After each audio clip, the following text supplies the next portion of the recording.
নমস্কার, কেমন আছেন সবাই? চলে এসেছি একটা নতুন রেসিপি নিয়ে। আজকে বানাবো চিংড়ি মাছের টকটা। প্রথমে আমি চিংড়ি মাছ এবং ডালগুলোকে ভালো করে বেটে নেব।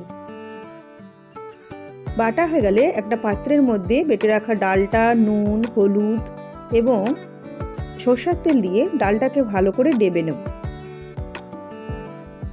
খুব ভালো করে ডাবতে হবে। তারপর ডাবা হয়ে গেলে আমি কড়ার মধ্যে তেল 5 ফোড়ন দিয়ে ফোড়ন হয়ে গেলে ওর মধ্যে দিয়ে দেবো বেটে রাখা সর্ষে, পোস্ত এবং লঙ্কা দিয়ে দেব এবং মশলাটাকে একটু নেড়ে নেব। ভাজা হয়ে গেলে মশলাটা ওর মধ্যে দিয়ে দেবো প্রয়োজন মতো জল এবং দিয়ে দেবো হলুদ গুঁড়ো এবং নুন। তারপর যে বেটে রেখেছিলাম ডালটাকে, ওটাকেই আমি ছোট ছোট গোল গোল করে ওর মধ্যে দিয়ে দেব এবং কিছুক্ষণ সিদ্ধ হতে দেব। সিদ্ধ হয়ে গেলে দেখবে যে ছোট ছোট গোল গোল করে আমি ডালগুলো দিয়েছিলাম সেগুলোই ফুলে বড় বড় গোল গোল হয়ে গেছে।